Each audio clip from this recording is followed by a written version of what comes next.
Jonathan Daval a menti, c'est pour ça qu'il y a ce procès aujourd'hui. Martine Henry, à nouveau, merci d'être avec nous ce matin. Maître également, merci d'avoir accepté cette interview. Martine Henry, le procès c'était en 2020, on est 4 ans plus tard. On le sait, vous parlez régulièrement, vous voyez régulièrement votre fils. Dans quel état d'esprit est-il juste avant ce procès? Quand on l'a vu, il était bien, donc il a envie de venir. Donc il m'a dit qu'il allait assumer. Donc pour moi, ça va aller très bien. Ouais, il va assumer ce mensonge. Est-ce qu'il craint de se retrouver à nouveau face à la famille d'Alexia, face à son frère, face à sa sœur, face à ses parents? On verra bien quand il va être sur place. Pour moi ça devrait aller. Non, il n'avait pas peur. Donc on verra bien quand il va être sur place. Et vous, à quelques heures de ce procès, comment est-ce que vous vous sentez? Je me sens bien. J'appréhende pas. On attend, on verra ce que ce procès va nous donner. Pour revenir sur ce que disait Mélanie Vecchio à l'instant, sur le fond de ce procès-là, sur ce mensonge, est-ce que vous comprenez aujourd'hui pourquoi est-ce qu'il a menti? Pourquoi est-ce qu'il a accusé à tort son beau-frère et sa belle-famille? Il les a accusés à tort. En partie, c'était à cause de moi, vu que je ne voulais pas admettre que ça pouvait être lui. Donc, c'est vrai que quand il m'a dit que ça se passait comme ça, j'ai dit, tu vois, j'avais raison, c'est pas toi. Donc, c'est en partie de ma faute s'il les a accusés, puisque je voulais pas admettre que ça pouvait être lui. C'est pour vous protéger d'une certaine manière. Quelque part, c'est peut-être pour me protéger que, oui, que j'aille mieux. Vous l'avez cru tout de suite, à l'époque, cette autre version, ce mensonge-là, vous l'avez cru tout de suite, vous? Ah ben moi, j'y ai cru, oui. Je suis peut-être bête, mais oui, j'y ai cru. Pour moi, c'était une libération. Vous comprenez que ce mensonge-là, il a causé beaucoup de tort et beaucoup de mal à Grégory, au frère d'Alexia, et à toute la famille d'Alexia? Je comprends très bien que oui, ça a créé beaucoup de mal à toute la famille. Je m'en excuse, mais pour moi, j'étais mieux. Mais bon, c'était pas la bonne idée. Vous souhaitez vous adresser à eux aujourd'hui? Ah non, non, moi je viens pas pour m'adresser à eux. Moi je viens parce qu'il y a mon fils qui est là, présent. Vous comprenez ce mensonge, vous nous l'avez dit, vous vous excusez pour ça, d'une certaine manière, mais pour vous, le procès d'aujourd'hui, il n'est pas nécessaire, il ne devrait pas y avoir de procès aujourd'hui? Ah, j'ai jamais dit qu'il ne devrait pas y avoir de procès.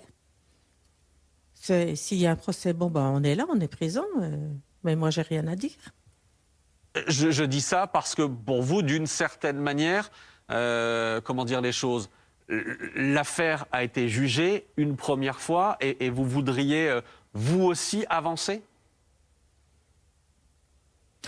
On a avancé, oui, ça a été jugé, on a avancé. Mais faudra bien falloir qu'au bout d'un moment, tout ça, ça s'arrête. Maître Schwerdorfer, est-ce que vous savez ce que va dire votre client aujourd'hui au procès? Ce qu'il a l'intention de dire? Alors, pour être clair, M. Switek, il n'a pas de directive de ma part ni de celle de Maître Spatafora. Comme d'habitude, il est libre de ses propos. Tout ce qu'on lui demande, c'est de dire la vérité, d'expliquer au tribunal comment le mensonge s'est construit, de quelle façon il a élaboré ce mensonge et pourquoi il a fait ce mensonge. Je connais Jonathan Daval depuis 7 ans. Et je sais très bien qu'il dira exactement la façon de laquelle ça s'est passé en toute liberté.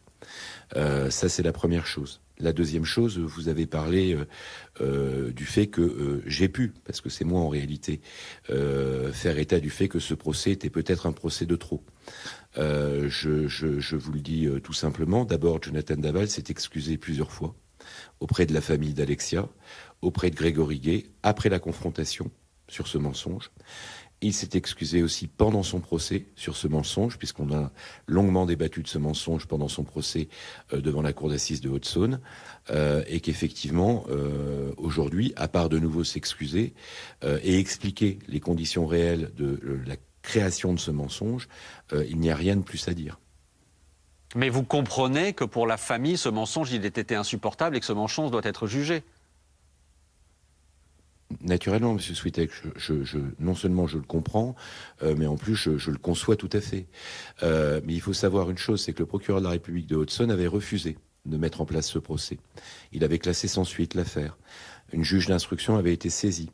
Elle avait refusé de renvoyer cette affaire devant un tribunal, notamment pour des questions de problèmes de droit juridique. Et là, on est dans ce procès à l'initiative de la famille.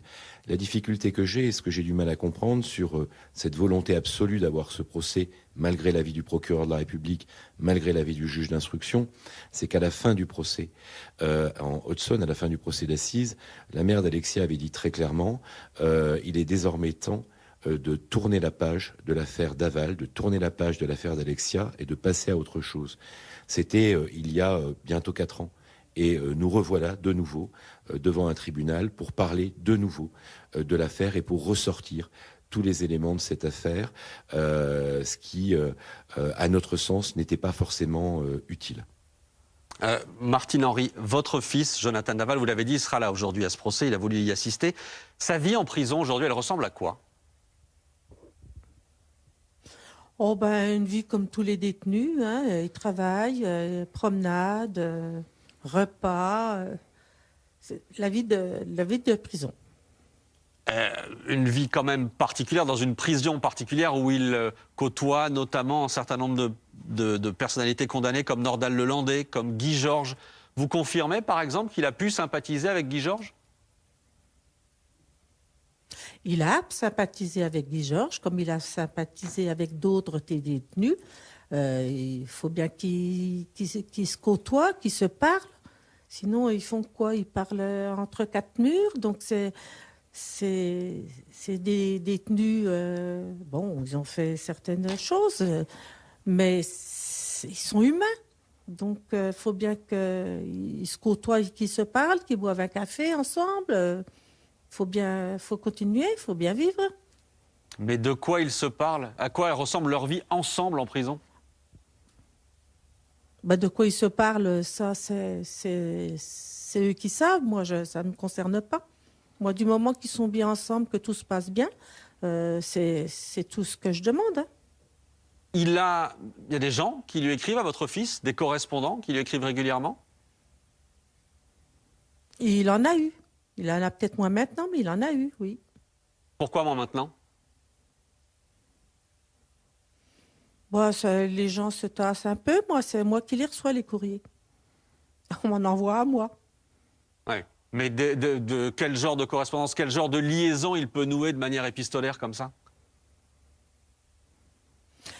Ben, s'il y a des personnes qui lui envoient du courrier, c'est pour lui demander s'il va bien, tout ça, mais lui ne répond pas. Que moi, on m'en envoie aussi pour me demander comment je vais, comment va Jonathan, tout ça, mais moi, je leur réponds. En fait, après le procès, on recevait au cabinet une 50aine de lettres par semaine pour Jonathan Daval, de lettres de soutien, de gens qui analysaient son affaire, qui lui disaient, voilà, on ne cautionne pas ce que vous avez fait, mais votre personnalité nous a touchés, ce que vous dites nous a touchés, qui lui envoyaient des livres, qui lui envoyaient des DVD, des disques, et on transmettait tout à Martine Henry, et on en a eu à une époque plusieurs centaines. Oui. Maintenant, effectivement, le temps a passé. J'imagine que Jonathan reçoit moins de lettres, mais nous aussi au cabinet, on reçoit toujours régulièrement des mails, des lettres, dès qu'on parle de l'affaire de Jonathan Daval. Des lettres pour comprendre, des lettres de soutien. Est-ce qu'il y a aussi, parce que c'est régulièrement le cas pour des accusés comme lui, comment dire, des correspondances amoureuses? Il y a très clairement, moi dans certaines lettres que j'ai vues, effectivement des jeunes femmes qui lui écrivaient, et moins jeunes, qui lui écrivaient en faisant savoir très clairement que voilà, elle pouvait être présente pour lui s'il le désirait. Oui, c'est vrai, c'est une réalité. Ça ne regarde pas que Jonathan Daval, c'est un phénomène que j'ai déjà vu pour d'autres affaires criminelles. Oui, bien sûr. Martine Henry, ça ne vous choque pas, ça ne vous perturbe pas, ça? Qu'ils reçoivent du courrier? Pas du tout. Ils sont là pour lui remonter le moral. Et puis, non. Puisque moi, je vous dis, j'en reçois aussi. Et moi, je réponds, non, c'est très bien, c'est gentil de leur part aux personnes qui nous envoient du réconfort comme ça. Est-ce que vous évoquez avec lui, Martine Henry, le moment où il sortira de prison? Pas du tout. On n'est pas dans cet esprit-là. On attend que ça soit le moment. Comme ça, on ne se fait pas de fausses idées en disant oh, bah, il va peut-être sortir dans 2 ans, 3 ans. Non, nous, on attend que ça soit le moment. Votre vie à vous, Martine Henry, on a pu lire le week-end dernier dans la Tribune du Dimanche un long reportage sur la manière dont les deux familles cohabitent aujourd'hui, toujours dans la même ville. Ça veut dire que vous vous croisez avec la famille d'Alexia? Ça veut dire qu'il y a encore des tensions aujourd'hui? Comment vous vivez les choses, vous? Bah, écoutez, je ne les ai jamais rencontrés personnellement en ville parce que bah, on sort pas en même temps, sûrement. Non, non, ça se passe bien. On les voit pas, donc de toute façon, je pense qu'ils nous diront pas bonjour. Enfin, c'est peut-être mon idée à moi. Bon, s'ils disent bonjour, je leur répondrai. Je peux leur dire bonjour s'ils me répondent, ils me répondent. S'ils me répondent pas, je comprends leur malheur. Donc, non, tout va bien. Maître, une question encore pour préciser ce que vous disiez tout à l'heure sur ce procès. Sur l'intérêt de ce procès, sur la volonté de la famille d'Alexia d'intenter ce procès en dénonciation calomnieuse. Est-ce que pour vous, je vais vous poser la question clairement, est-ce que pour vous, il peut y avoir aussi une question d'argent? Évidemment. Je l'ai dit, j'ai qualifié ça à un moment de victime business parce que tout simplement dans le premier procès, la famille dans son ensemble réclamait près d'1 million d'euros de dommages et intérêts. On avait souligné à quel point c'était disproportionné par rapport à toutes les autres affaires. Quand je pense aux autres affaires, je pense aux indemnisations de familles meurtries, comme la famille Douib, comme la famille Varlet, qui ont vécu les mêmes choses et qui ont perçu des sommes en corrélation avec la jurisprudence habituelle des cours d'assises. La Cour avait réduit le montant à 165 000 euros de dommages et intérêts. Et dans cette affaire-là, on demande des sommes qui sont surmultipliées par rapport aux jurisprudences habituelles. Je crois que Grégory Guay demande 30 000 euros d'indemnisation. Pour des affaires similaires, on est 4 à 5 fois en dessous des montants alloués. Donc j'ai l'impression qu'effectivement, en toile de fond, il y a une volonté de récupérer sur cette affaire-là, indûment à mon sens. Il y a la juste indemnisation et après il y a ce qui n'est pas juste, de l'argent. Mais c'est terrible à entendre parce que c'est la seule arme qui leur reste. Je dois dire que ça me dérange. Mais c'est pas une arme. L'argent n'a jamais fait de mal à personne. C'est pas. J'aurais compris s'ils avaient demandé 1 euro de dommages et intérêts à titre symbolique. Vous voyez, la seule arme qui leur restait, c'était un procès qui consacrait le mensonge et des excuses de Jonathan Daval. Je vois pas en quoi l'argent va réparer quoi que ce soit. L'argent ne rendra pas Alexia. L'argent ne réparera rien en réalité. Donc, ce qui a été alloué par la cour d'assises et le prix de l'indemnisation pour la mort d'Alexia, c'est l'indemnisation du préjudice de la perte d'un être cher. Aujourd'hui, on n'est pas du tout là-dedans. C'est une question d'honneur pour Grégory Guay, et je le comprends tout à fait. Et pour moi, les questions d'honneur ne se règlent pas par des questions d'argent. Elles se règlent par une décision, par une condamnation et par l'allocation de ce qu'on appelle l'euro symbolique. Là, je le comprends et je suis tout à fait en phase. Venir réclamer 30 000 euros, on n'est plus pour moi sur une question d'honneur, on est sur une question d'argent. Martine Henry, votre fils travaille aujourd'hui en prison pour rembourser cet argent? Oui, il travaille pour rembourser cet argent. Vous savez combien il a remboursé aujourd'hui? Il fallait qu'il travaille. Ah non, je ne sais pas du tout. Non. Parce que ça se passe dans la prison, donc non. Ça, on ne nous dit rien. Ça. Et puis ça ne nous regarde pas, je ne le demande pas. Une question encore pour vous, madame. Après toutes ces années, après le crime commis par votre fils, après ces années passées en prison pour l'instant, est-ce qu'il a changé? Est-ce que vous l'avez vu changer? Oui, il a changé. Oui. Je le trouve plus mature. Il a repris du poids. Oui, pour moi, il a changé. Il est mieux. Procès donc cet après-midi à Besançon. Merci à tous les deux. Merci Martine Henry, merci Randa Ferdorfer d'avoir été avec nous en direct dans ce live ce matin.